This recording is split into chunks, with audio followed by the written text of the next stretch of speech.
It's time to chill out and get ready for a mediocre Q&A live stream. If you're old enough, grab yourself your favorite adult beverage, and if you're not, stick with apple juice. Put your feet up and relax. If you have any questions, feel free to ask them in the chat. And now let's cue up the intro music.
Yo, hello, how are you guys? Hopefully everybody's doing well.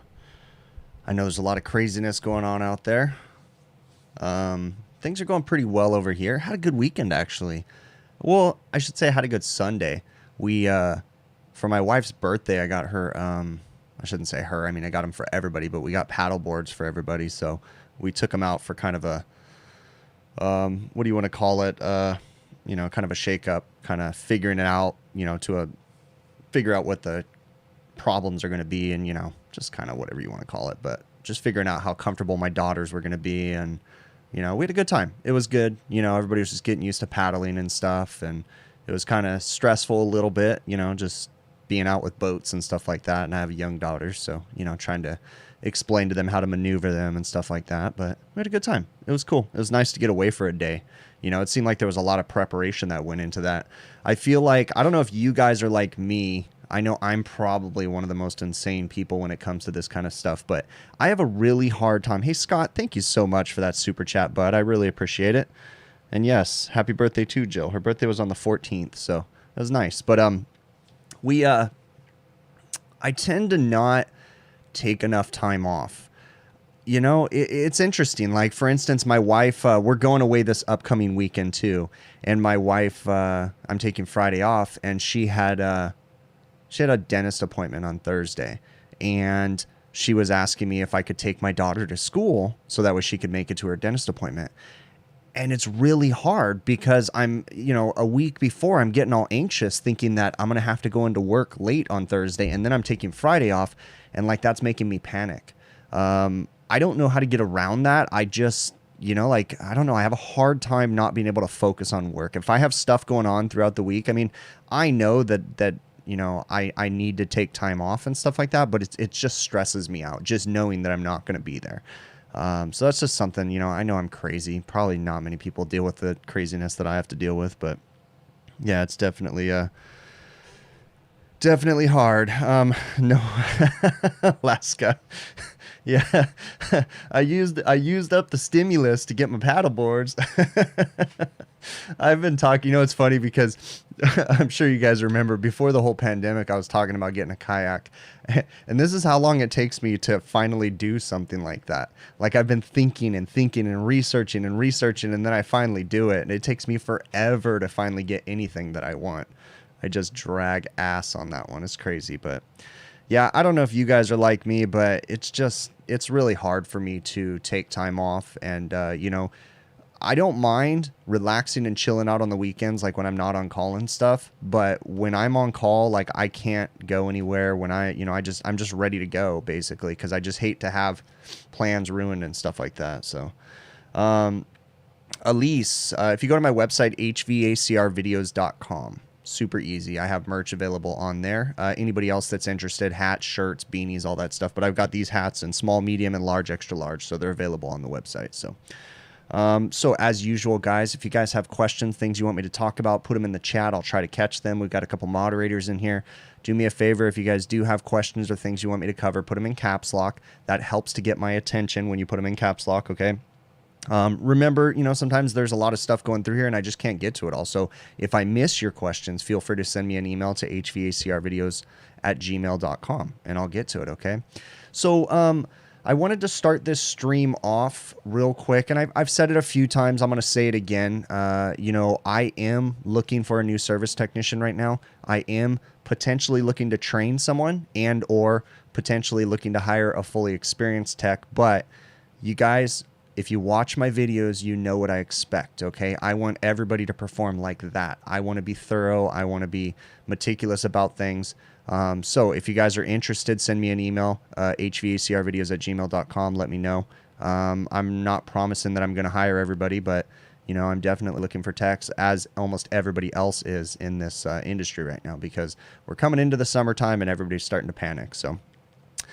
I wanted to start off this stream. Someone had asked me a question, and let me get to it right here. I'm going through my list of things. Philip had asked me what school I went to, and he was asking if I recommended a particular trade school. Okay, so I kind of wanted to talk about that for a minute. So I came up in the trade working for my father, okay, as a little kid. I can remember, I still run into cooks and restaurant managers today that remember me from when I was a little kid holding that 4-cell D flashlight, mag light for my dad, or, being really distracted because as a little kid, you can never hold anything straight and you're just like, wee, look at that.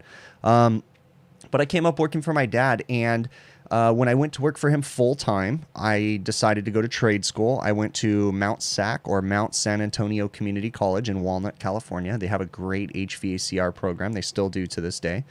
I went there, and honestly, I never finished school. But I've got the fundamentals that I needed. I think I honestly still have 2 classes left, technical math for HVAC and a welding class. One of these days I'll go back and take those so I can get a certificate. But back to the question. Do I recommend a particular trade school? No. Okay. One thing I want to start this out with and explain to everybody is you need to understand something. The trade school is not going to do everything for you. Okay. You're going to have to do the work. The trade school is going to give you the materials and the study information, and you're going to have to go for it. Okay. You're going to have to study hard. Now, some trade schools are better. Some are worse. Okay. You can also get union apprenticeships and different things like that.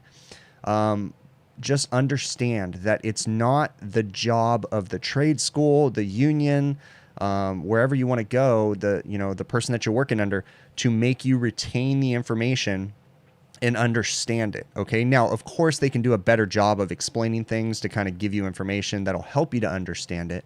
But you as a student is going to really have to pay attention. Okay. So there's several different types of trade schools out there. Just understand that. Okay. And also be very cautious when the trade schools tell you that you should be making this much money or you're going to be experienced. I'm going to tell you guys the one thing right now that drives me nuts, and I may be crazy. Okay. I get resumes quite often. And when I see a resume from a trade school student, okay, that says he has experience in ice machines, welding, refrigeration, air conditioning, that drives me nuts, okay? When I know he doesn't have the experience. The trade schools tell him to put that information on there because they spent 3 weeks talking about ice machines. So now that person puts it on their resume. I prefer a more honest approach from someone to come to me and say, hey, I went to trade school. We had training in these things. I personally don't have experience in these things. Okay. When someone puts on their resume that they have experience in things, to me, that should mean that they genuinely have experience and they've had their hands on it. They've worked on it day in and day out, not that they spent 2 weeks on it in a trade school. Okay. So that one drives me nuts. I don't know if it's just me. Maybe I'm just a weird particular person. So, but that's just me. Okay. But be honest, okay? And just absorb as much information as you can, but also understand that the trade school is not going to teach you everything. The moment you finish with trade school, the moment you get a job, okay, all that information that you learn in trade school, for most people, it's just going to sit there in their brain. They're not going to go to work one day. Don't let these schools fool you and tell you that you're going to go to work and you're going to be a master mechanic. No, that's not going to happen, okay? You're going to go to work and you're going to have to put in some time. You're going to have to start learning, asking questions, getting your hands dirty. And guess what? When someone works with me and, I send them down to the van to go get parts or something like that, they should be learning when they go down to the van to get parts. Everything about your job should be learning, even as an experienced technician, okay? Everything about your job, you're learning all the time. But don't ever feel like just because you're a gopher, someone that's going back and forth to the van to get parts, you're not learning anything, because you are, if you start paying attention as a gopher, okay? So if I send you down to the van to go get the tools that I need to do a compressor replacement, start remembering that. So that way the next time I don't have to send you down to the van and you come up to me and say, hey, since we're changing this compressor, would you like me to go get these particular tools? Because I know you're going to need them, okay? Understand that, okay? But so I don't have a particular trade school that I recommend. Find any school in your area, any training you can get is better, okay? Be very cautious about spending a crap ton of money up front to pay for a trade school, all right? I really have a hard time when I see people paying $19,000 to $25,000, whatever it is, for an education, and it's like, oh man, that's kind of a gut punch. So it better be a darn good school if you're paying that much money, okay? Just be cautious about that. I'm not saying that private schools or public schools are better either way, okay? Because they all have value in them. Just be very cautious about these schools that make crazy promises, like you're guaranteed to have a job within so many weeks after school. If they follow through on their promise as a trade school and guarantee that you're going to have a job within X number of weeks after the school, more than likely they've set up some sort of a deal to where, people blanket hire people or something like that. Just be very cautious about that kind of stuff, all right? I don't want to say any trade school out there is bad, but just be cautious, because sometimes I know there's a lot of amazing trade schools out there, but there's some that, they promise the world and they don't really deliver. So be very cautious about that, okay? But any particular trade school and comment, I do not have one that I would tell you to check out other than the other, okay? Other than my local schools here. I am going to go ahead and promote Sporland's webinar that they have going on this week. You guys, please go register and consider subscribing to the Sporland Video YouTube channel if you haven't already. Just look up Sporland on YouTube and it'll come up. But I just put the link to their webinar that's going to be on the 22nd this week on compressor failures. So you guys can register and check that out. It'll be a great class. Sporland does a really good job of teaching. And the really cool thing is that if you guys have been living under a rock and you don't know this, Sporland is a sponsor of my channel, okay? But it's really cool because I really do like the people over at Sporland, and they genuinely are a good company. It is a pleasure to be able to work with them. So, and they give great training, they have great products, and they're just a good company altogether. And very nice people. I've met a lot of the higher up people and stuff, and very, very nice people. So really cool company to be working with. All right, so I'm going to get to the chat and see what else we got in here. So are there any filters that handle dusty or smoky areas better, and do I use them? Any of them. So, obviously, the higher the MERV rating on the filter, the more particles that the filter is going to capture. But at the same time, the higher the MERV rating, the higher the pressure drop pressure drop across the filter. So you have to be cautious, okay? Be very leery of the big box stores telling you that this filter is the best filter to get viruses and all this different stuff like that, because you have to understand something, that The system has to be designed for the filter, okay? Modifications will have to be made for super high MERV rated filters, okay? Because they create too much of a pressure drop. And if there's too much of a pressure drop, the air no longer flows at the proper rate. Therefore, your unit cannot properly heat and or properly cool and or properly refrigerate, okay? So it's really important to understand that. My preference is the biggest or thickest filter you can get is better, okay? But you obviously want to be very cautious about the MERV ratings. Be very cautious about going anything over MERV 10, MERV 13. You know, once you start getting past that, you're creating a pretty big pressure drop. And even those can be dangerous too to your system if it wasn't designed for that, okay? So be very cautious about these marketing, you know, slogans and different things that these filter manufacturers put on their information or on their filters. So, all right, let me get to the list of things here and see what we go as in here. Biggest issues this person has with new people are when they don't understand what tools they need. You know, and that's a fair thing as a new apprentice or a new person coming in. So I'm going to say when I hire someone, I do find it kind of funny. And I tell everybody out there when people, I know that people are in trade school and they get super excited because they want to buy all these tools so they can hit the ground running the first day at work. Unless the company is requiring you to bring a bunch of tools, I'd slow your roll there, okay? Because when someone comes to work for me and they have a giant bag with all these different tools in there, I'll look at it and I'll say, okay, it's cool. I'm happy that they have tools, but majority of them, I can look at them and say they're not going to work, they're not high quality, or they're junk. I'm not saying they have to buy the most expensive tools in the world, but you know, when people come to work for me, and I realize it differs from company to company. So my company, I provide all the big ticket tools, okay? I provide vacuum pumps, recovery machines, you know, nitrogen regulators, all the big fancy stuff, okay?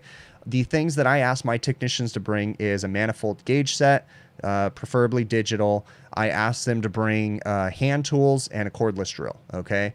I'll give them tubing benders and all that big fancy stuff. But you know, even that, they may want to work for a while, you know, with you and then realize, hey, you know what, this is what, you know, Chris uses or whoever else they're working with at my company uses this and they seem to work really well. Or you can ask the opinion of the people you're going to work for and say, hey, I'm thinking about buying this. Is this a good investment? Do you think so? And they may say, you know what, that thing's a piece of junk. I know that sometimes, you know, when you're in trade school, you get, you know, you have manufacturers reps come to your school and like say, hey, you know what, I sell this digital manifold and it's the best manifold in the world. But that's the marketing person selling that manifold to those students. Okay. It's not necessarily the best manifold out there. So slow your roll when it comes to buying really expensive tools. I mean, basic hand tools, that's fine. Okay. But you know, when you go to buy your first digital manifold gauge set, do some research and kind of see what people use and what people like, and don't necessarily just buy it because you saw it in a class one day when the local rep from that digital manifold gauge came and talked about it, because it may not be the best out there. That's just my thing. So let me see what else we got in here. Do I ever get frustrated with spaghetti or wire spaghetti inside package units? Yeah, I mean, I do get frustrated, but I'm also so used to seeing the crazy stuff that I see all the time that it doesn't surprise me. Let's put it this way, you know, yeah, it frustrates me when I see units that are a wiring mess, but I get so much enjoyment out of cleaning that wiring mess up when I have the opportunity to truly do it and do it properly, okay? So, I mean, but it doesn't bother me, you know, it is what it is. That's just majority of the equipment out there, so... All right, let me see what else we got going on here. Let's see. I'm looking through the chat right now to see if I'm missing anything. Hey, you know what? Scott was looking at the website right now, and he says that I have 26 small medium hats and 56 large in stock. Actually, my wife and I were just talking about maybe ordering some more ahead of time, because we just bought 100 of the large, and we're already down to 56. So yeah, they went pretty quick. But to be fair, I rarely plug the hats on my normal videos, and that's why there was a run. I don't like to like kill everybody with merch advertisements and stuff, so I don't mind doing it on the live stream, and then occasionally I'll mention it on a video. But because I mentioned it on a normal video, that's why they sold so fast. So let me see. Should you stop sending resumes and just go company to company in person, Gary? No, I mean, I would still send a resume, but I mean, if you know of a company that you really want to work for, then sure, it probably wouldn't be a bad idea, but also be cautious. So like for me, I run a small company and we really don't have the ability to take people banging on our door asking if we can hire them. Okay. It's just not, it doesn't really work out that way. Okay. Because maybe someone's not in the office or maybe one person's in the office. So, it really depends on the company. I mean, if they have a commercial address and, you can go bang on their door, then, maybe they'd be okay with that. I don't know. It's a little bit different for us. So, all right. Okay. So, had 2 videos this last week. Okay. The dining room AC is not working. The one with the dirty blower. Okay. And then also the dining room is too hot. The one with the bad condenser fan motor. Okay. So both of those videos were basic videos, nothing too crazy. Of course, there's always multiple problems and I try to tackle them the same. Okay. One thing I want to tell you guys, you want to be very cautious about overthinking things, okay? But at the same time, you want to look at the big picture, okay? When it comes to service calls, when someone calls me and there's a service call, even though I do it, I try not to get too far into it. I try not to diagnose or figure everything out on the way to the call. And what I mean by that is sometimes you'll be driving in your truck and you're really thinking about everything. And by the time you get there, you have tunnel vision because you've been thinking, oh my gosh, it's got to be this, it's got to be that. And then you'll get there and you'll sometimes ignore the obvious, okay? So as best as possible, and I'm not perfect, but I try to start every call like I'd never been there before, okay? I just try to go through the basics, okay? Remember, to move heat from one place to another, we need airflow, okay? We got to move air if it's a DX system. We've got to move air across it. So start with the basics. Does it have airflow? Work your way from there. Does it have power, and move through? If you understand the sequence of operation, it's best if you do. It makes it a lot easier so that way you can skip staring at a schematic for an hour and you could just jump right into it, okay? But the more technical the systems get, the more you have to rely on schematics and, and then you really got to start going through it. But just be cautious about over-analyzing things on your way to the call because it can give you tunnel vision and then you can get lost in the call and ignore some obvious things, okay? In my recent video where I had the Philip, thank you so very much for let's see what this is. Philip, that super chat, bud. That is amazing. Okay, I'm reading your comment right here. In European McDonald's, their minimum wage employees are entitled to $22.50 an hour and 2 months per year paid vacation and sick leave. Yeah, so the U.S. has a different way of doing things. It definitely is. There's mandatory sick, they call it PTO or sick leave that you can get here. So my company, we try to make it fair for everybody. And let me say this, okay? When I say that I'm crazy about not taking time off, I don't push that on my employees, okay? My employees, they can take the time off that they need to. I can't really deny them time off, which I don't, okay? I realize it's just me in general. I basically, just obsess about the company. So it's not my employees that I do. But again, thank you, Philip, for that super chat, bud. I really, really appreciate it, okay? Let me see what I missed in here. Let's see. Any thoughts on geothermal? Honestly, I don't do any geothermal work, so I really can't talk too much about it, okay? A mentor can give you tunnel vision if they give you too much info when you're dispatched as well. And that's a very good point, Andy, okay? Okay, so pre-COVID, right, before COVID, and I still haven't figured out how I'm going to deal with an apprentice. But again, I said it in the beginning, I'm going to say it again. I am hiring right now. I'm potentially willing to train an apprentice from the ground up, but I'm also hopefully someone that's gone to trade school, though. That's what I'm looking for. And let me preface that with saying that you need to be able, or you need to live in the Inland Empire area where I work, okay? I'm not going to bring people across the country. That's just not really going to work, especially coming from before the summer. I'm also looking to hire experienced people too. But pre-COVID, the way that it worked with me was when I hired someone, especially an apprentice, they would ride with me for 6 months to a year in my vehicle and they would shadow me at work, okay? And then I would slowly get them into a vehicle and then slowly let them go out to service calls before me. When I would come back, I'd give them an hour head start, get to a service call, let them kind of play with it. Once they get comfortable, okay, I try not to throw people to the wolves. Now, I haven't quite figured out how I'm going to deal with this after pandemic crap, because I don't necessarily want to be riding with someone in the vehicle, but we'll figure that stuff out, okay? Time will, work that one out. But I try not to throw people to the wolves. I try to give them an opportunity, and as I feel comfortable with them, depending on the technician, because every person is different. There's no timetable. I can't just say you get 6 months, period. That doesn't work, because some people need more, some people need less. I've had technicians that were master, amazing mechanics, and they just needed the 6 months, and they hit the ground running and were the best techs I ever had. In fact, one of the best service techs I ever had. That was the deal, okay? But then I've had other people that needed more time, but they turned out to be great techs too. Okay. It just takes time, and every person's different. All right. So I'm going to get to my list of things to talk about. Okay. But with the dining room AC, the one that, it had a bad CFM. That was the one that I just did. Okay. I left a mistake in there, and I want you guys to see that it was really hot that day, and I was doing more work than I needed to do. And it was silly and it was simple, but it was a matter of, I was sanding the condenser fan blade just out of almost muscle memory. I was sanding the shaft, putting rust buster on there, trying to break the fan motor free or fan blade free. And then you guys, if you paid attention, you heard me say, oh man, I have a brand new fan motor and fan blade. Why am I trying to sand this off? Sometimes you get into that thing where it's just like, boom, boom, boom. I'm changing a motor and I'm not even thinking about it. I'm just sanding everything. And it's like, oh, I didn't need to do that. I did extra work. That happens when it gets hot. Okay. HVAC can be different depending on what part of the country you work in. Here, we have extreme heat where I'm at in Southern California. It doesn't get very cold, but it gets extreme heat. 120 degrees last summer is what we hit for an extreme high. Normal average is about 110, 115 throughout the summer. But we hit 120. It was kind of crazy.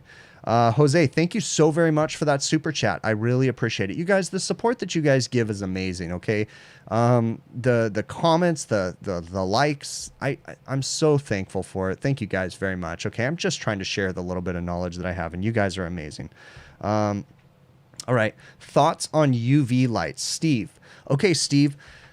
I don't understand UV lights. I don't understand ionizers, bipolar ionizers, needlepoint bipolar ionizers. I don't understand that stuff, okay? They kind of seem like voodoo magic to me. I have read documentation and information that says UV lights do kill things, but you have to be careful depending on the type of UV light that you use. I will say something that in the near future, we are going to be having our good buddy Big Clive from Big Clive Live on the HVAC Overtime YouTube channel, and he's going to be talking about air cleaners and the goods and the bads, and if everything goes well, he's actually going to be debating someone that doesn't believe in air cleaners. It's not going to be me, because I'm certainly not smart enough. Okay, the only thing I'm going to say is, when it comes to any of these indoor air quality products, air cleaners, lights, UV lights, any of that stuff, be very cautious about what you believe and what you read. Okay. I'm not saying they're bad. I'm not saying they're good, but I am saying that the marketing department of those companies does a really good job of saying things that may not necessarily be true. Okay. Third-party information is the best information, because it's independent. It should be theoretically independent and unbiased. You hope that they have good information. So be very cautious about information you see from the manufacturers when they try to provide you with information, because oftentimes that information would be written by the manufacturers and paid for by the manufacturers. So just be cautious, okay? I am a firm believer, because I don't understand the science of these indoor air quality products. The one thing I do understand is cleaning your units, doing proper preventative maintenance, cleaning the coils, putting good air filters that your system is designed for, and bringing in fresh air and doing air exchanges. I do understand the science behind that, okay? And so that's kind of my thing, is bring in fresh air. But I don't, with these air cleaners, sometimes it's voodoo magic, and you have to trust the information that someone has given you. So I really don't have a good answer for your question. Sorry, bud. All right, let's see what else we got in here. I'll debate Big Clive, just turn off my speaker and you win. Exactly. That's pretty funny. In my opinion, what kind of mistakes warrant employee termination? Mr. Green, what would warrant an employee termination is going to be multiple offenses from a certain technician of breaking said rules. Okay, like for instance, I have an employee handbook, and in that employee handbook, it says you can't do this. Now, there is a couple things in my employee handbook that if the employer or employee does, they will lose their job. Okay. Bottom line is that the customer needs to be respected and taken care of and treated as if they were family. Okay. The customer is king, right? Of course, I will defend my guys if a customer is unruly and rude, but for the most part, I don't have any of those customers. Okay. So, I mean, it just depends on a case-by-case situation, but majority of the time, it's going to be multiple offenses from said employee of doing something that he's been written up about, warned about, and they just keep doing it over and over again, and then that's going to warrant a termination. But if a technician came to work drunk, he's fired on the spot. If the technician was intoxicated in any way at work, he would be fired on the spot, that kind of stuff. On another note, I would say you need to be very cautious about that kind of stuff because you know, there's all kinds of labor laws and different things. So being an employer is a fun thing. Let me just say that. All right, let me see what else we got in here. Why live streams on Monday instead of Friday? I don't know. Live streams just happen on Mondays because I just recap the week. It just started that way. You know, I've been doing these live streams for over 2 years, same time every week, same format. I have to change my office a bit because it kind of you know, I go crazy, stir crazy looking at the same thing all the time. But yeah, I just chose Monday 2.5 years ago or whatever it was, and it just kind of stuck. So, all right. Let's see. Brute, it says, you run some large CFM air handlers with the bipolar needlepoint ionizers. Can't say much for air quality being delivered, but you can say that the mixed air sections are cleaner than the ones without. Good information. And I don't dispute the fact that they do something.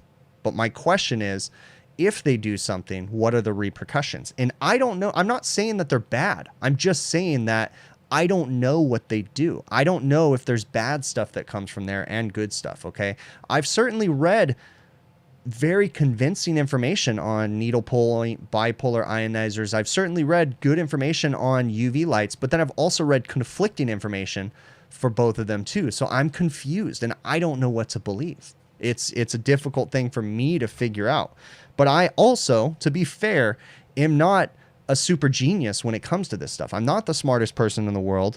And, you know, as you guys know, I don't do a good job of reading installation instructions and things like that. I have a hard time. So I shouldn't say installation instructions. I read instructions, but I don't really understand the science behind all that stuff. So forgive me. You know, the beautiful thing about technology in this day and age is that when it's hot, I can turn the air conditioner on with my phone, and that's amazing. I love doing that. It's amazing what you can do. On a flip note too, I got it behind me. One of these days, I'm going to make a video probably, but I got a new thermostat and I got that Sensi Predict thing for my AC. And I was just kind of curious, so I bought one. I have it sitting behind me. I just need to deal with it. It's funny because I showed it to my wife the other day, and she goes, how long ago did you get that? And I was like, I don't know, a week and a half ago or something. She's like, why haven't you installed it yet? And I was like, I just haven't had time. It's just sitting on the shelf. I'll get to it, though. All right, right now, I'm Twisted Candle Company. Thank you so much for that super chat, man. I really, really appreciate it. Hey, dude. Cactus coolers, if I was drinking soda, they are my jam. I don't drink soda anymore, but Cactus Cooler is amazing. I drink these sparkling waters, which I'm sure are going to be deemed unhealthy for everybody in some way or another, but Cactus Cooler was an amazing drink when I did drink soda. So, all right, so Tyler had asked me a question about what tablet I use when I'm working with Measure Quick. Now, Tyler has kind of a multi-part question because he needs a tablet for his business, and he just had some questions about what type of tablet, how much I like it, what I think it can do, can he do business functions on the tablet that I have. With the tablet that I have, I would probably say no. So when it comes to the tablet that I typically use or have been using with Measure Quick, it's a Samsung Tab A. It is a very inexpensive tablet that I bought from Costco purposely because I'm afraid that I'm going to lose it. I just keep it in my Smart Probes bag and just use it just for that. The reason why I use a tablet is because I find that, and I don't know if you guys are realizing this too, is that the more smart devices that I use when I'm at work, I've already got my cell phone right here that I'm getting phone calls and emails and all kinds of stuff on, right, all throughout the day. And then I've got a Bluetooth connected to this phone. This is a Galaxy S10 Plus. I've got a Bluetooth connected to this phone, draining the battery. And when I start using this for Measure Quick or the Fieldpiece JobLink app or the AccuTools BlueVac app or whatever app, insert name here, I tend to notice that the battery just drops significantly. So I use a different smart device, which is just my tablet for my smart probes. Now, would I do business functions on my tablet? No, I wouldn't. It's not a fast enough tablet. If you're a small business owner, I would look more, I'm a Samsung fan, so I would look towards some of the Samsung tablets with internet connectivity, LTE cards or whatever you want to call it. I would do that. You know, the reason why I still lean towards tablets for business use is because you can put Otter cases on them. Of course, I was always interested in getting like a Surface computer, tablet, whatever you want to call it, Microsoft Surface, which is a full-fledged PC just in a small package. But I'm leery about, you know, dropping those. With the tablet that I have, I can beat the crap out of it and it's no big deal, okay? I have also thought about, and it's very interesting, I'm not an Apple person, but I know people that love the iPad Pro and all that stuff, and you know, hey, if that works for you, that's great. I've always been a PC Android person myself, but the Samsung stuff does me really well. I really appreciate it. I'm interested in, you know, Samsung came out with their Dex app, which you can basically connect your phone to a monitor and use that. So I've always kind of wondered like how I could make that work, because I genuinely have, you know, a smart PC right here. And if you've ever used the Dex app and you plug it into your PC, it basically gives you a PC-like experience that you can use a mouse with and stuff like that. And it's pretty smart. So, you know, that might be something to think about too, if you need to do that. But yeah, so I just use the Samsung Tab A as the type of tablet that I use right now. What happens when you cannot get any subcooling out of a condensing unit on a walk-in? Okay. When someone asks me that question, the first thing I say is, well, either you do not have enough refrigerant, because if you can't get any measurable subcooling whatsoever, or you've got a problem with your probes, okay? If the system has a receiver, is your sight glass flashing? It probably needs refrigerant, okay? If you have a full column of liquid coming out of the receiver, going to the expansion valve, and you don't have any measurable subcooling, you're doing something wrong. Now, are you going to have 10 degrees subcooling on a refrigeration system? Not necessarily, especially on older systems, but you're going to get some sort of measurable subcooling, because the physics behind it says that you can't have a solid column of liquid if you don't have some sort of subcooling, right? But if you can't get any subcooling, then either your probes are messed up, something's wrong, or you're undercharged, would be what I would say. But again, there's a lot to that. I mean, is your compressor operating efficiently? There's so much going on there, okay? Feel free, if I don't answer enough, send me an email to hvacrvideos@gmail.com. Let's see. James Gabriel, can you send me an iPad Pro? Send me an email, bud, hvacrvideos@gmail.com. I've never used an iPad Pro, so I don't know. All right, let me see what else we got here. Dex is bad as hell. As in, what do you mean? Like, it doesn't work, you mean? Or you really like it, John? I'm kind of curious about that. What is the best controller, Dixel or benefits and drawbacks? Okay, so, you know, it's all about what people are comfortable with. I'm a super fan lately of the Key to Therm Temp Plus Defrost controller, temperature controller. That thing has been, I've been selling quite a few of those. They've been doing me pretty well. I've been pretty comfortable with them. I've used several Dixel controllers too, and they've done really well. So it really goes from a case by case. Before the Key to Therm Temp Plus Defrost controller, I was using the Ronco ETC 141,000 or 111,000. Both of those are good controllers too. You know, so it really depends on what you're going with. If you're looking for a one-stop item, lately I've been a fan of the Key to Therm Temp Plus Defrost controller. That one's been doing me really well, because you have the ability to turn on defrost if you want it. But just keep in mind, as you go from controller to controller, the Dixel controller, you can launch a space shuttle with that thing. There's so many things you can do. It can get quite confusing programming it too if you don't understand what's going on, especially once you get into the advanced parameters. Let's see what else we got in here. Using the field piece job links. Have I ever worked on an R600 system? No. Danny, using the field piece job link. Oh, you're saying you couldn't get any measurable subcooling. Assuming everything else is correct, it sounds like you don't have enough refrigerant in the system and or your probes are improperly placed. But dude, send me an email. Let's talk more about it. I'd love to help you a little bit. hvacrvideos@gmail.com, okay? Oh, no sight glass. That's interesting. Yeah, send me an email with some pictures. Let's talk about it. Let me see what else we got in here. Yeah, no worries, Tyler. I appreciate you asking. Anybody that asks questions, I try to get to them and answer them in here, as much as possible. So, all right, Alexander asks, what method and solder do I use for brazing copper lines? So judging by your question, Alexander, first off, I'm going to say this. There's absolutely nothing wrong with sending me an email, even if you're not a contractor or an HVAC tech, or if you don't have that much experience. I'm totally okay with answering homeowner emails. I try to. I can't get to everything, okay? But judging by the way that you asked your question, Alexander, kind of sounds like maybe you aren't the most experienced and or you are not an experienced tech, and that's fine. There's nothing wrong with that, okay? But Alexander asks what method and solder I use for brazing copper lines, okay? So I'm going to answer this as a broad question because I get questions about this all the time. I use an oxyacetylene rig. That's oxygen and acetylene, and I use typically a 0 tip or a number 2 tip or a rosebud tip, okay?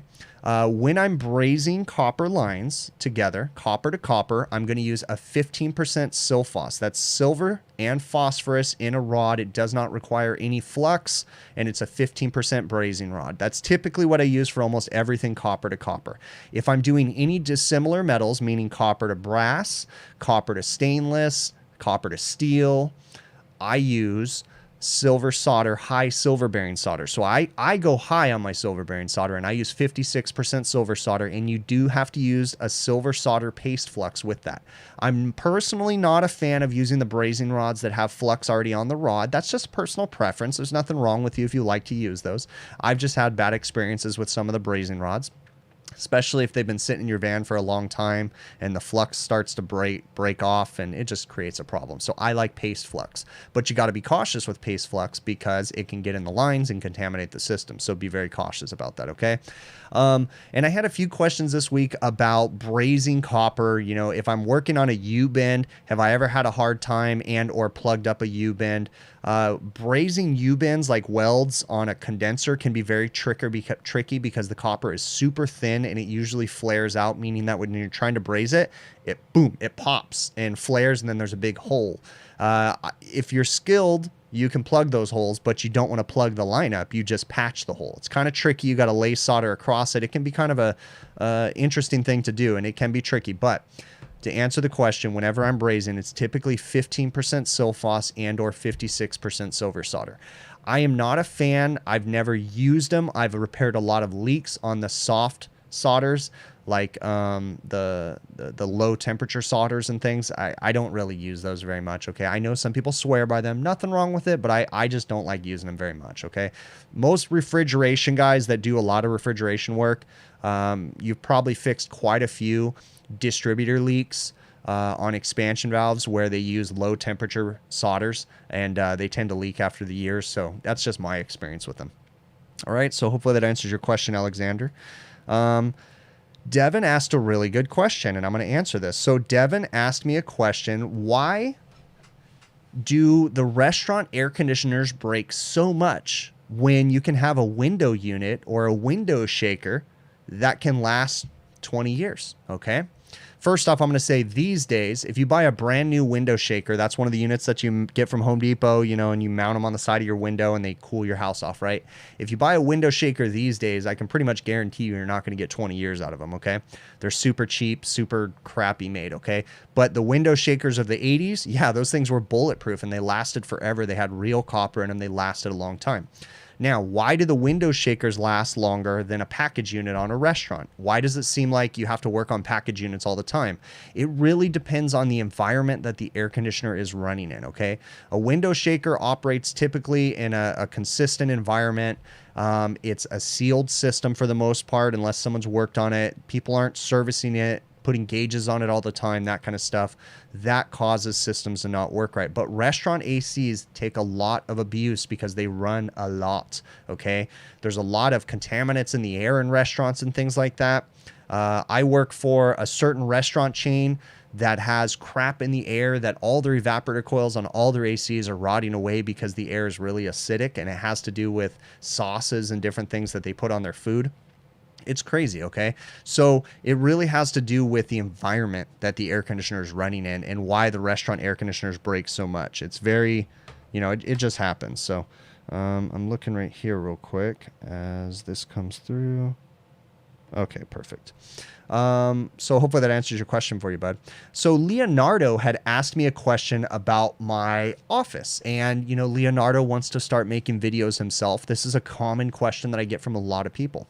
Guys, there's a lot of room on YouTube, okay? Everybody can start making videos. That's fine, right? Just be cautious about what you're sharing. If you're not an experienced person, I don't suggest that you start sharing information, because some people will take your information as you're the most experienced person in the world and they'll run with it, and that can cause problems. So if you're not confident in what you're talking about, you probably shouldn't talk too much about it, okay?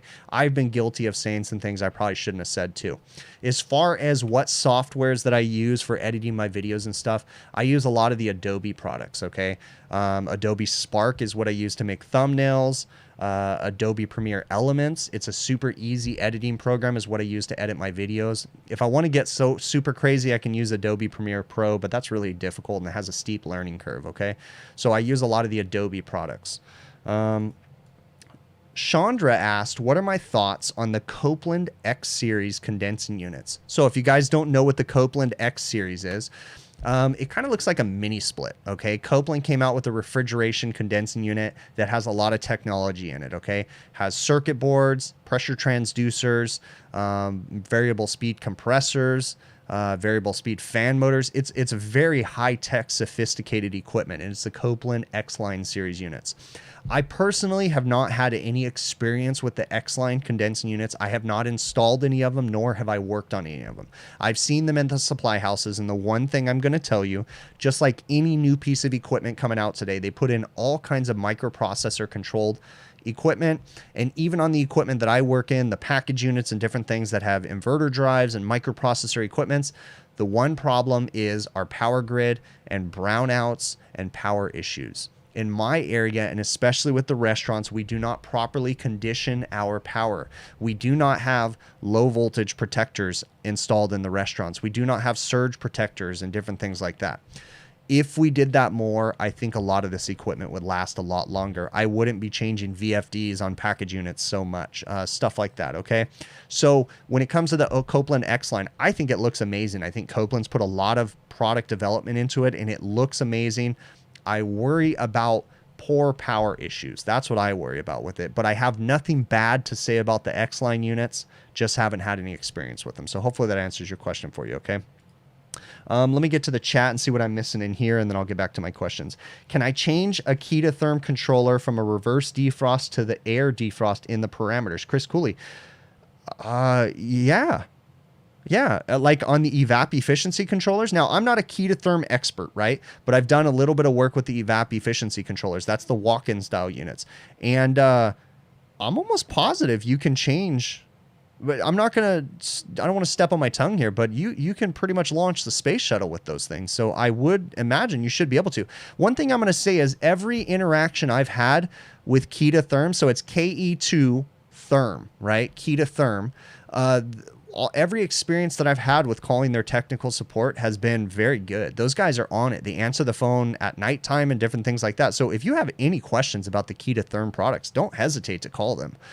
Give them a call. They have a lot of great knowledge that every time I've called, they've been amazing. So I would think that you should be able to change from reverse cycle defrost to air defrost, but give them a call. I'm sure they can help you. There might be more things you got to deal with the system to be able to do that. Let's see what else we got in here. What's the point of variable speed compressors? Todd the Gamer. Well, if you have a variable speed compressor, it would actually solve a lot of my problems minus the inverter that has to drive the compressor. I have restaurants that, let's just say I have a refrigeration rack on the roof. It has a 2 horsepower compressor in it, right? and it's running multiplex system, meaning that there's multiple systems downstairs with temperature controllers, solenoids, and evaporators.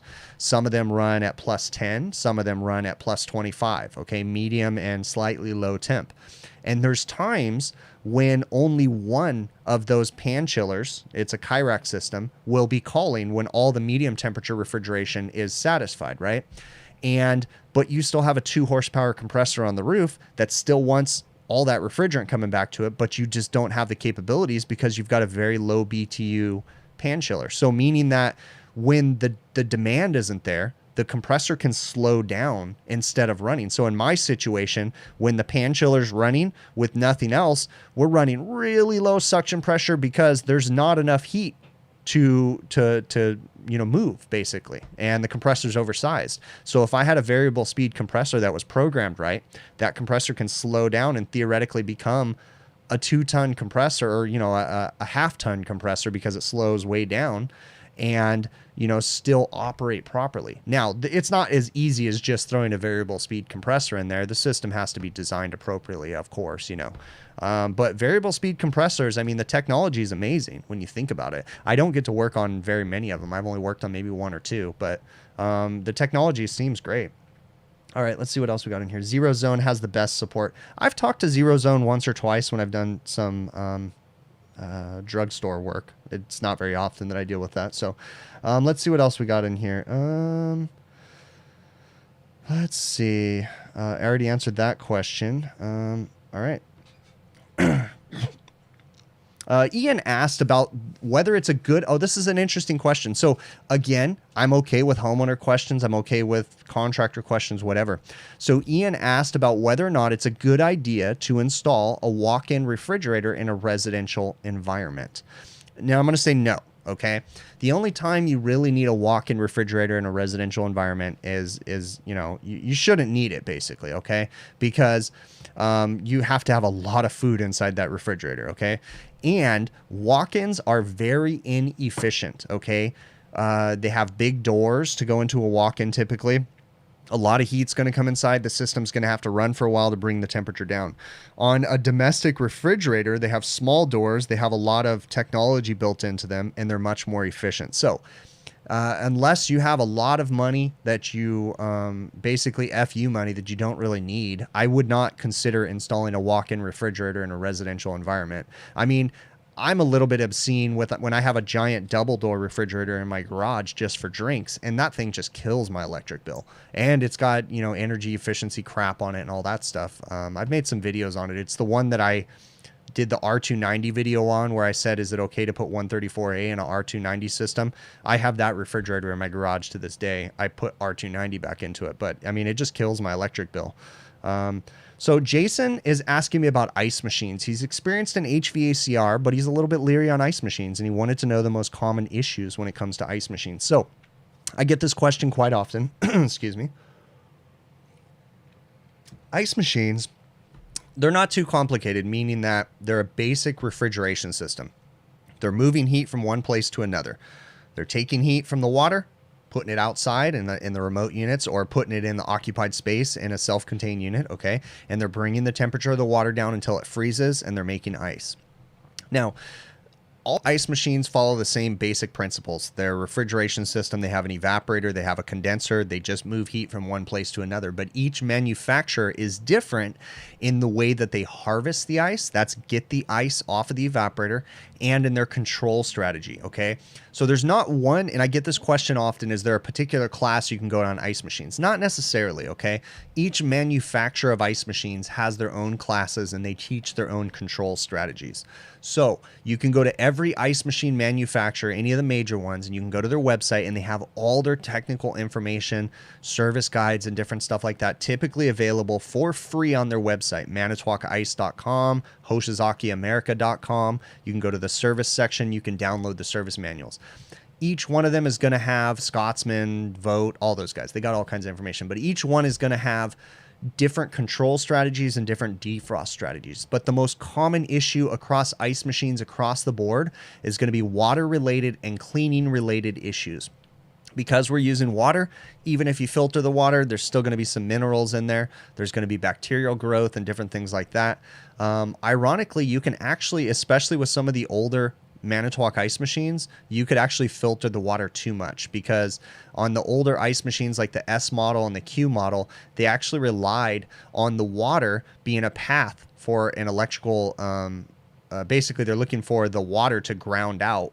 And if the water was too clean, it was a whole thing, but you could cause some issues with that. So, yeah, Jason, if you have more questions about it, feel free to send me an email, but you just want to download each particular manufacturer's ice machine information. You can read up on it and you'll learn their different control strategies. Just kind of really focus on the ones that you work on more often, or you think you're going to work on more often. In my area, Manitowoc remote ice machines, the Quiet Cube style, and the Hoshizaki ice machines are the most common, but occasionally I work on Isomatic Scotsman, some older ones too, but Manitowoc and Hoshizaki are the two number ones in my area. So let me see what else we got going on in the chat that I'm missing. Residential guys here, does York use the same TXV for 2 and 3 ton? That I don't know, Matt. Maybe someone else can answer that question for him.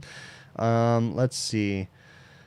Microchannel leak, do you try and repair or just go for a new coil? David, it really depends on the customer, but I'm probably, if I did repair a microchannel leak, I'm probably going to still recommend a coil replacement. A leak repair would be just to get them by until you can potentially get a new coil. You know, typically on the microchannels, depending on where it's leaking, the only way to fix a repair, if it's in the actual channel, is pinch off the channel and weld it shut, essentially. So then you would theoretically be cutting a circuit out of that microchannel, which would get the customer by, but, you know, depending on how many circuits you cut out, you might have to adjust the refrigerant charge accordingly. But I would probably attempt to repair if the customer wanted me to, and then still recommend a replacement would be my typical way to go about that. So let's see what else we got in here. How much can a TXV meter down? For example, 18,000 BTU max. What can it drop when there's no load? Hunter, I honestly don't know the answer to that question. That's a good question. That would be a question for Sporlin, probably. Depends on each particular expansion valve, too, with the range and the operating envelope on each one.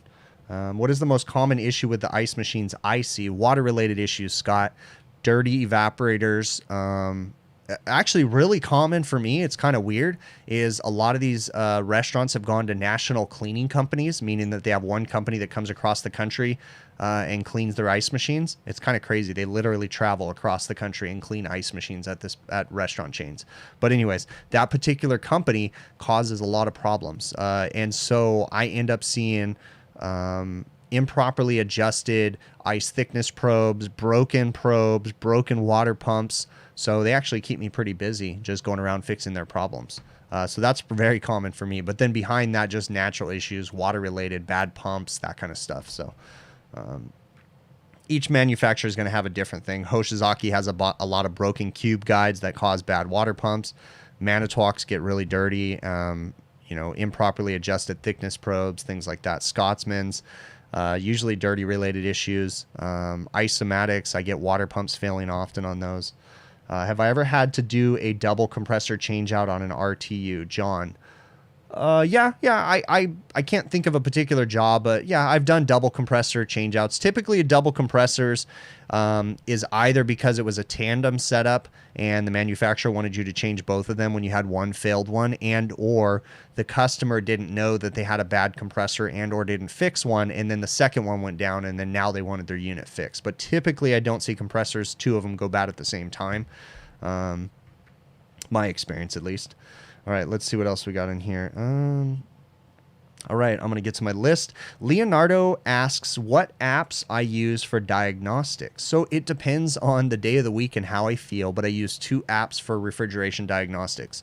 The Fieldpiece JobLink app and Measure Quick. Measure Quick is the one you see most commonly. Measure Quick, the cool thing about that one, I have no affiliation with Measure Quick, but the cool thing you see about the Measure Quick one is you can use multiple sets of probes. You can use the Fieldpiece probes, the Testo probes, the Sporlin probes, the iManifold probes, and a whole bunch more. So Measure Quick's pretty versatile when it comes to that. And in fact, Jim Bergman from Measure Quick is going to be on the HVAC Overtime show this Friday, 6:05 p.m. Pacific time. I will not be there, but Bill, Joe, and Adam will be there quizzing Jim about Measure Quick and all the new cool stuff that they have going on with it. So definitely, if one of the moderators wants to put a link to the HVAC Overtime show in the chat, that'd be great, or even just the Friday show or whatever. If you guys haven't already, please subscribe. Hey, if you guys have been living under a rock and you don't know this, HVAC Overtime is the channel that I do on Friday evenings with my buddies, myself, Joe, and Adam, and Bill. Don't forget Bill. But yeah, and Bill, we do the show where we just kind of hang out and recap the week. We have that channel. We also have the HVACR Tools YouTube channel. That's another one. There's links in the show notes of this video, this live stream right now, to all these channels too. And then each one of us has our own individual YouTube channels too, which are usually linked at the end of my videos and also in the show notes typically of all of our videos. So if you haven't already, please go subscribe to our platforms and support us. It helps us to keep doing all this stuff, okay?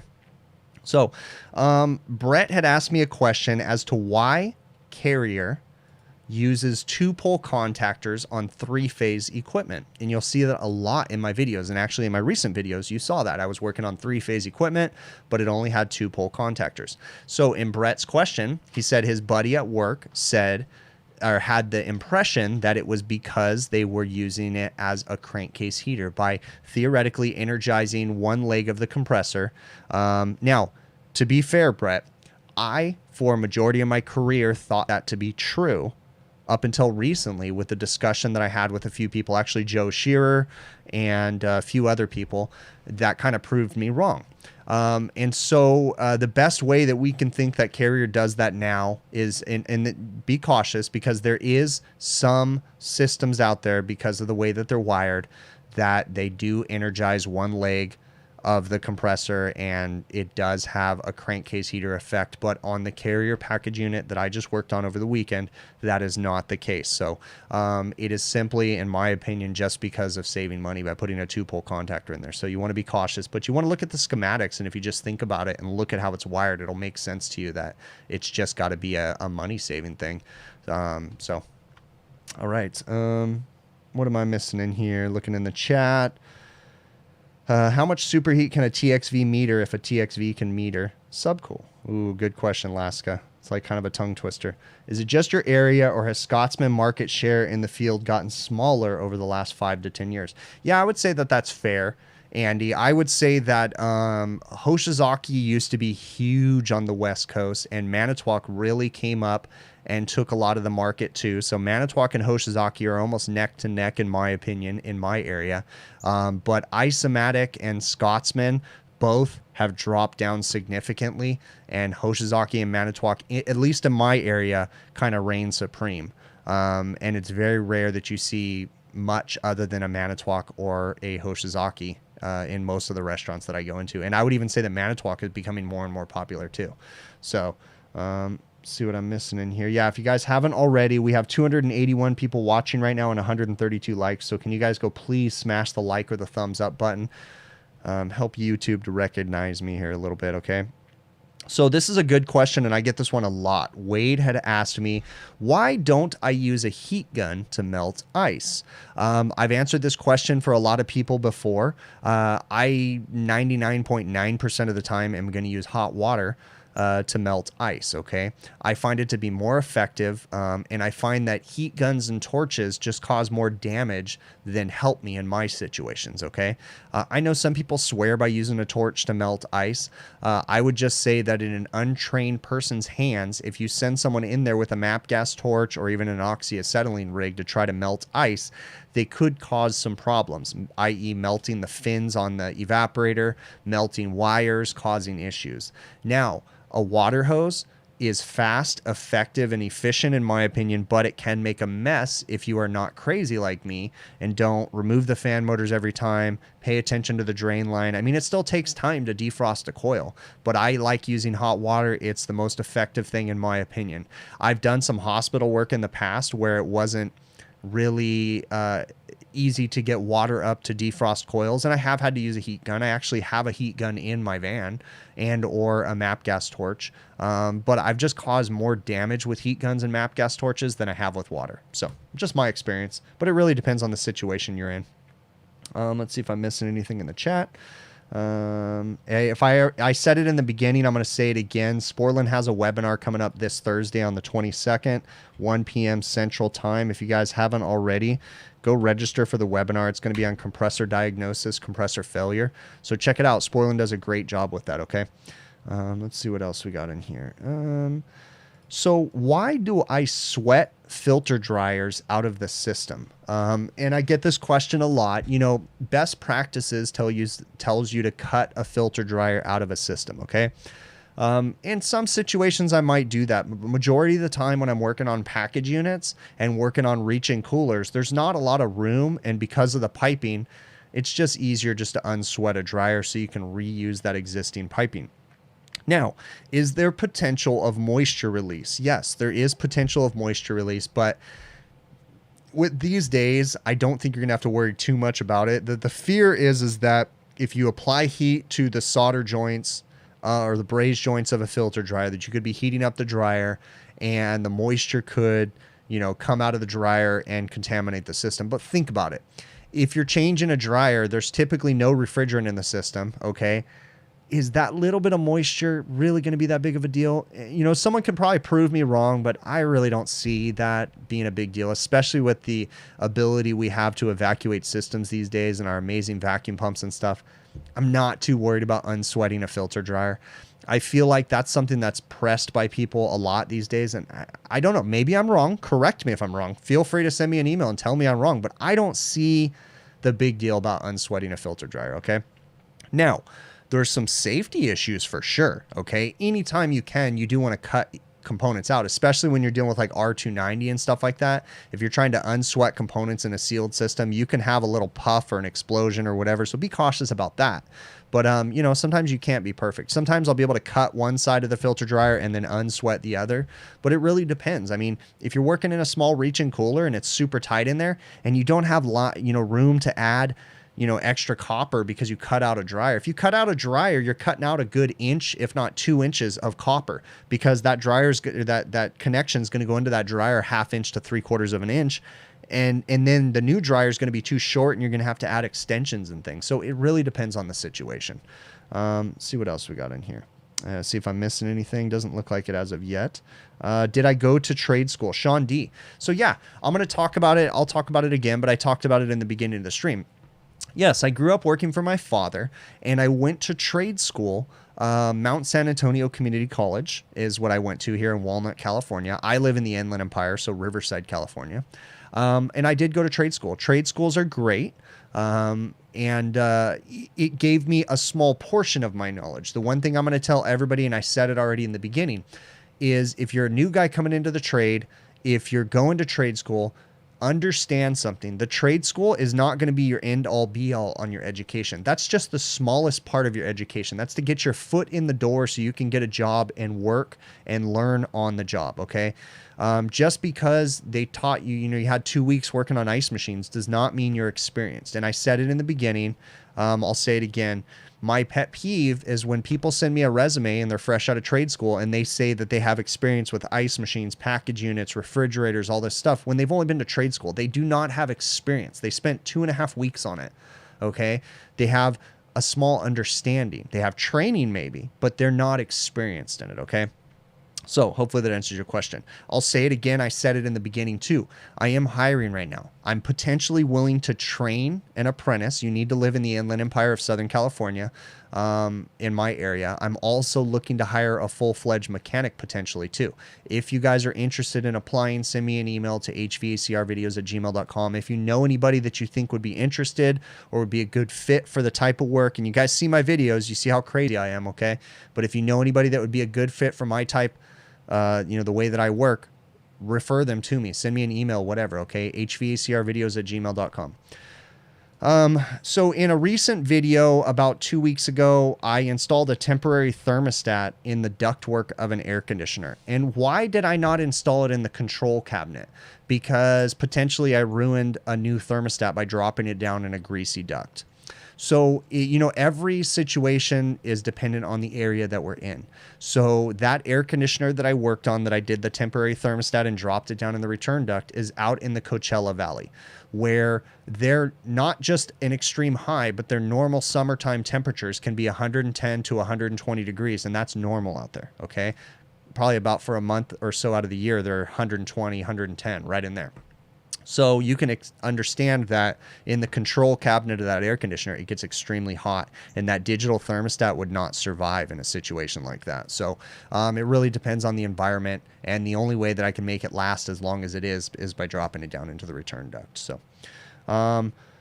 So in my recent video too, where I had the blower assembly, that I changed the blower motor, and if you guys remember in that video, the blower motor was all cattywampus. It wasn't straight because the brackets all jacked up. That's a Carrier thing, in my opinion. Okay, I don't want to talk crap on Carrier, but I work on a lot of their stuff and I actually like a lot of their products, but they have an issue with their blower brackets, and the blower motors are oftentimes out of, you know, they're just all jacked up. They're all twisted. Okay.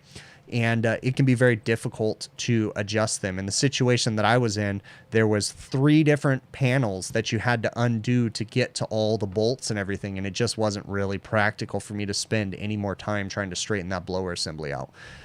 Someone did send me a link, and it's a really good idea. I probably need to pick them up. Is some of those shims that have an open end so you can just loosen a bolt and slide them in. If you sent that to me, thank you very much. I've seen those before, but I kind of forgot about them, and I need to get some of those, because when I shim blower motor brackets and stuff, typically I use a standard washer, which means you got to take the bolts out 100%.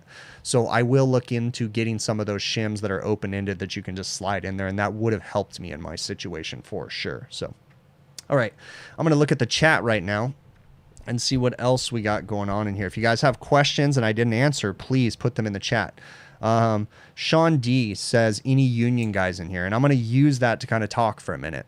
So I will get a very common question in there too, all the time in my emails and chats, is what's better, union or non-union? I support either way. I support union or non-union, and I tell people all the time, it really depends on the area and what's best for you and your family, okay? I have friends that work in the union. I have friends that don't work in the union. We're all people. We can all work together. And the union can offer good benefits in certain situations, and there's certain situations that non-union can offer good benefits too. So it really depends on what's best for you and your family, okay? So when people do ask me that question, I kind of respond with the same thing. Like, I can't tell you to go union or to go not union. Both of them have benefits, and sometimes both of them have problems. You know, it just depends on the strength. Now, in Southern California, where I'm at, the union is not strong. I have a friend that works in the union for commercial HVAC here in Southern California, and he likes it, but he only works in certain areas. You're not going to see people that work for the union working in restaurants, but you're going to see them working government, educational institutions, higher end businesses and stuff like that. You'll see union, but it's not very, very strong. But where, you know, you go to the Midwest and things like that, Chicago, you might have a really strong union, and that might be better for a service technician. So it really depends, okay? Both of them can offer good benefits and bad benefits depending on the areas and stuff, okay? So not going to talk bad about either. All right. Auto body shims, you've used them for years. Peter Smart, you're right. That's totally right. Yeah, the auto body shims, those are great. All right, let me see what else we got in here. What am I missing in the chat? Doesn't look like it. What are my thoughts on Carrier's new motor designs? The blower, for example, kind of looks like an exhaust fan. Mr. Green. So, Mr. Green, I do have to say that I'm extremely skeptical about the Eco Blue design that Carrier has on their new axial style inline fan motors, okay? So if you guys haven't seen it, look up Carrier Eco Blue and it'll make sense, okay? They also have a couple different names for it. They look like they'll work, okay? But where I have an issue with those motors is in greasy kitchens. You guys see that I work on a lot of greasy units because they're in kitchens, and the grease would kill one of those motors. And being that that's an ECM motor with all the fancy controls, I highly doubt that I'm going to be able to pull that motor out and degrease it. And I could only imagine that those motors are pretty expensive. I have never used or installed one of the new Carrier units with the Eco Blue whatever motor in it. So I'm not going to talk bad about it, but I'm telling you, in a kitchen situation, that's going to be a problem for sure. Because yes, in a perfect world, there should not be grease in an air conditioner or anything like that. But you see the stuff I work on a regular basis. I mean, it happens, okay? And you got to pull blower assemblies and clean them and stuff. So can I explain the effects of a stuck open TXV? Well, I'm not going to get too crazy into that, but I'm just going to tell you this. An expansion valve is simply a device that opens and closes and allows refrigerant to go into your evaporator, okay? So an expansion valve, typically they're thermostatically controlled expansion valves, have a cutaway of one right here, okay? This is just an expansion valve that I've cut in half. And all that it does is liquid refrigerant comes in one side, it meters through, changes state from a liquid into a liquid vapor mixture, comes out the other side and goes into the evaporator. This thing controls the flow of refrigerant into the evaporator via this sensing bulb. This sensing bulb senses the suction line temperature leaving the evaporator, and it says, hey, this evaporator is not performing efficiently. Let's open up. So it allows more refrigerant into the evaporator. So that way it can absorb the heat. All right. But at some point, if you put too much refrigerant through that expansion valve, if it's stuck open, you're going to be overfeeding that evaporator and you're going to end up with liquid refrigerant making its way back to the compressor. You're going to have liquid flood back, and that's going to become a problem. So if that expansion valve is stuck open, it's going to overfeed and theoretically feed liquid back to the evaporator. And that is going to lead to a compressor failure. So if you have a stuck open expansion valve, that's going to be a big issue and you want to take care of that. Okay. Now a stuck open expansion valve, in my opinion, if you're dealing with a Sporlan expansion valve, there's not a whole lot really in this valve. There's only a few components. There's not much to go wrong. So majority of the time, in my opinion, is going to be a contamination issue. There's going to be something stuck in this valve causing it to stay open.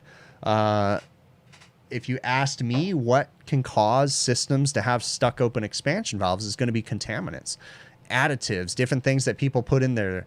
You know, any kind of these additives that people add to the system to try to correct leaks, to try to find leaks, to make it more efficient. Those are things that scare me. And if you talk to compressor manufacturers tell you the only thing that belongs in a refrigeration system is oil and refrigerant. Okay. So take that for what it is. All right. Hopefully that answered your question for you. Do I ever use ultrasonic leak detectors? Waylon, I have tried an ultrasonic leak detector. It just didn't really do much for me.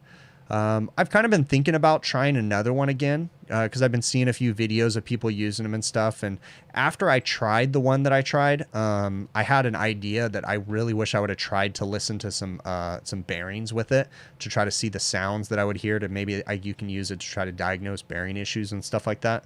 But no, I don't really have much experience with ultrasonic leak detectors. How do I feel about those microchannel condensers? Marvin, I mean, new is new. You know, sometimes we're creatures of habit and we don't like anything new. I have no big issue with microchannel condensers. I mean, if you treat them right, if you clean them right and follow the manufacturer's instructions, one of the issues that I see with microchannels is people using the wrong cleaners on them. So you're supposed to use microchannel safe cleaners, like the Refrigeration Technologies Viper HD cleaner, the yellow Venom pack. That's a safe cleaner for microchannel coils. But if they're in greasy environments and stuff, you know, that can be a problem because getting grease off of a microchannel is going to take a lot of the Viper HD cleaner for a very long time, you know, to get grease off because it's difficult. But am I afraid of the microchannels? No. I mean, you know, there's always going to be new stuff in our industry and we just got to kind of deal with it. Microchannels can be an issue if people are not following proper refrigeration practices, if they're not brazing with nitrogen flowing through the system, if they're not pulling proper evacuations, if they're not deburring the pipes after they cut them because little shavings will plug up the microchannel condenser and cause issues and things like that. Contaminants in the system, a compressor burnout is a microchannel's worst nightmare because if you have sludge flowing through the system, that microchannel condenser's done. But I mean, you know, sludge flowing through the system in a standard tube and fin condenser is a problem too. So, I mean, it's difficult either way. All right, let's see what else we got going on here. How do you make the transition from install to service? Well, I mean, that's a hard one, bud. I don't know your particular situation, but I would say that, you know, if you, the transition in my eyes from an install technician to a service technician should not be that difficult if you understand the refrigeration principles, okay? Do you understand what's going on with an air conditioner? You're moving heat from one place to another, okay? So as an installer, you're going in and you're installing ductwork, you're installing air handlers and things like that. So you're using your mechanical skills. I kind of feel like, you know, a service technician should know installation and should also know service, right? And an installer should know service and installation too. Vice versa. But it shouldn't be too hard of a transition. You're just going to need to focus on the electrical stuff. You're going to need to understand troubleshooting. But I mean, you should have a 1-up, right? Because you have experience installing, so you understand the concepts of why you're installing what size ductwork, right? Do you know why you use a 14-inch ductwork in a certain situation? It's because it needs that amount of airflow. Why does it need the airflow? Because the air needs to pass across the evaporator coil and make it to these registers throughout the house or the commercial building or whatever, right? If the airflow is too low and the ductwork is too small, then the evaporator is not going to perform like it should be. The compressor is going to have an issue, and you're going to have all kinds of problems. And as a service technician, you need to be able to look at that stuff and say, this thing has low airflow and everything's out of whack. You can't adjust superheat and subcooling properly if you have low airflow. I mean, you can do your best. I have to do that sometimes, but the transition shouldn't be too hard if you're a mechanical person and you understand the concepts of how electricity works and how the refrigeration cycle works. So I know I probably didn't answer your question too well, but that's kind of a hard one to answer. But feel free to send me an email, hvacrvideos@gmail.com, and we can talk some more, okay? If a TXV is hunting, is it bad with a weight in charge? I wouldn't say it's necessarily bad, because what happens if there's other things making it hunt? What happens if the pressure differential across the expansion valve is not correct, right? So in a refrigeration system in cold environments, we have an issue. An expansion valve needs to have a set pressure differential across it, okay?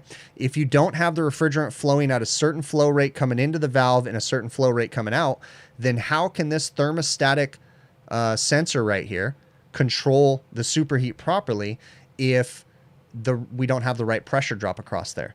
There's a lot of things that can cause hunting, okay? So, of course, you need to start with the basics. Do you have proper airflow? Is the expansion valve secured properly and put in the right place? Is your compressor operating efficiently, okay? If you have the right airflow, you say you wait in the charge, is your compressor operating efficiently?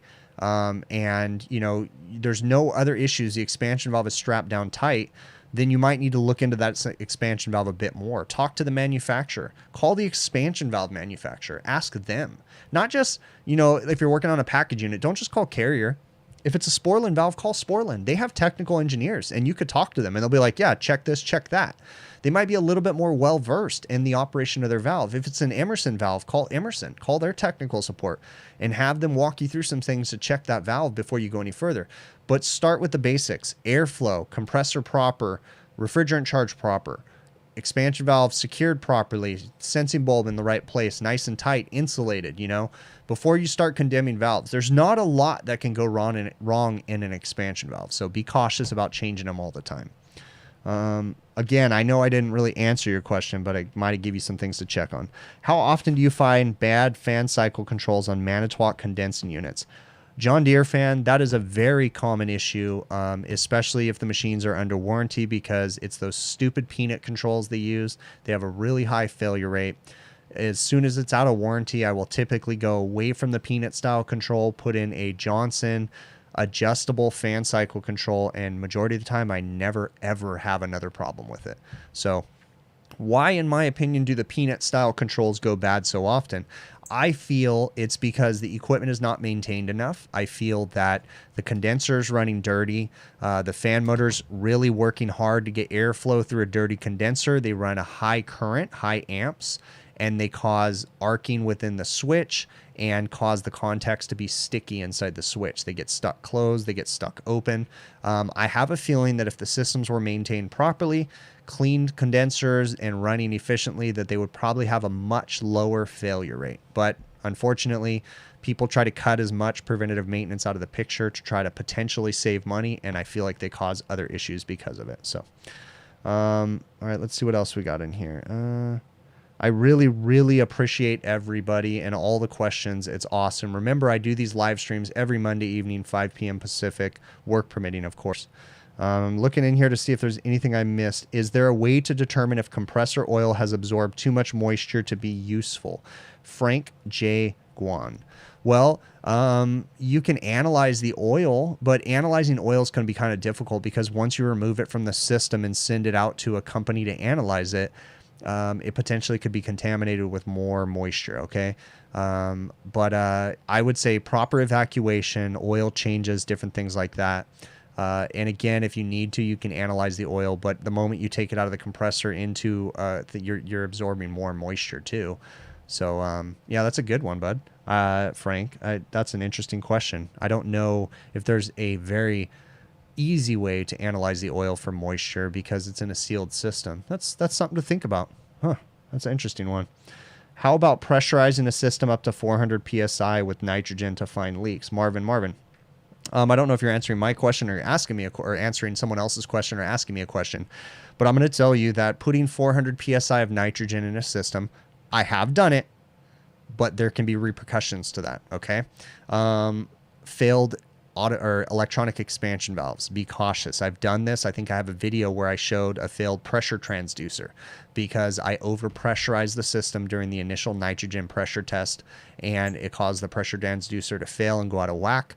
Electronic expansion valves have a set amount of pressure that they're meant to have on each side of the valve, and you can cause some issues with that.